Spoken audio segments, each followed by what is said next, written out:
Welcome to The Explainer. Today, we are diving into a really fascinating thought experiment, one that gets right to the heart of what we mean when we talk about greatness in sports. What if everyone else was doping? Would Messi and Ronaldo still be the GOATs? Okay, let's just jump right into it. This is a pretty wild question, but it's a great one, right? It forces us to ask, what really makes an athlete great? Is it just pure physical power, something you can get from a syringe? Or is it something more, something that can't be bought or injected? So here's how we're going to break this down. First, we're going to build this hypothetical world, this synthetic playing field. Then we'll get into the actual science of doping, the chemical advantage. After that, we'll explore what makes these two so unique, what gives them their edge. We'll look at some historical parallels, and then we'll deliver our final verdict. All right, so let's start by establishing the rules of this game. We have to set the stage for our thought experiment, a world where every single one of their opponents is enhanced.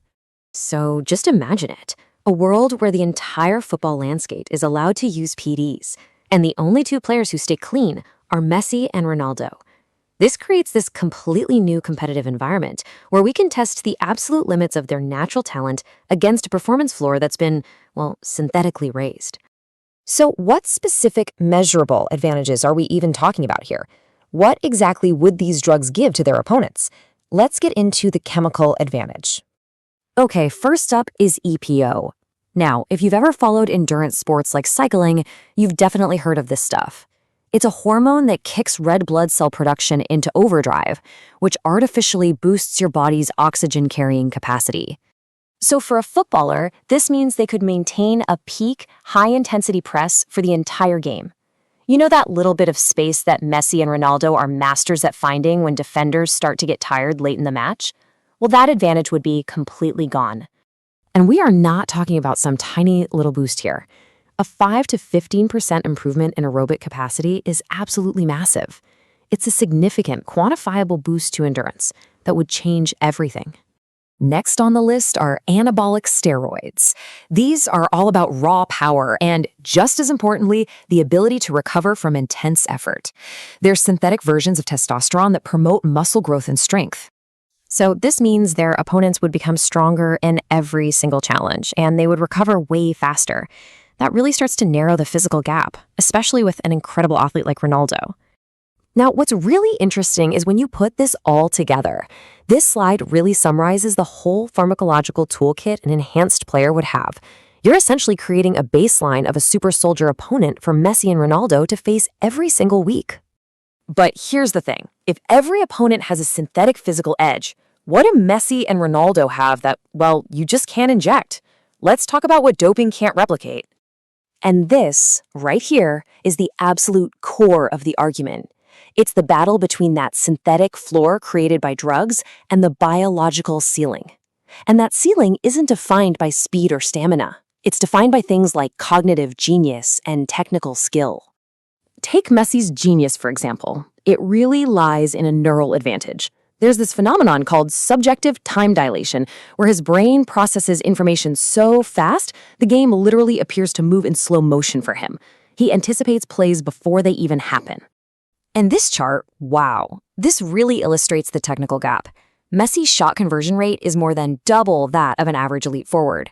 And let me tell you, that is a skill that stamina-boosting drugs just do not teach. And what about Ronaldo's physical feats? They aren't just about strength. That incredible vertical leap is about precisely coordinated motor skills that he's honed over decades. It's not just raw power. Performance experts view things through this model. And they argue that the tactical, coactive, simply knowing what to do and when to do it, is the front runner for success on the field. Doping only really helps with that last one, the physical. And you know what? This isn't just a theory. We have real-world examples of clean athletes who have had to compete in these compromised eras. The story of Greg LeMond shows how a sport that's almost purely physical can have its natural hierarchies just completely erased by widespread doping. His incredible career was just upended by the rise of EPO.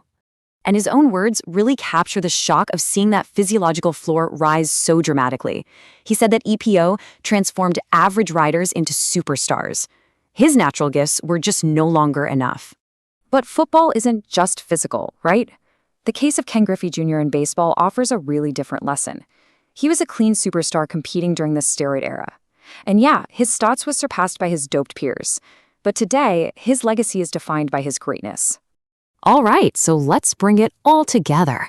Time to answer our initial question. So the crucial point is that their advantages are in dimensions of the game that pharmacology just can't touch. Their cognitive dominance, their technical supremacy, and their tactical intelligence, that stuff is just on another level. Plus, doped opponents would probably face higher risks of injury, giving the naturally durable GOTs a huge advantage over time. Ultimately, their dominance wouldn't just survive in this world. It would be cast in a new, more profound light. And that really leaves us with this one last final thought. In a world of synthetic equals, does true genius become the only thing that matters?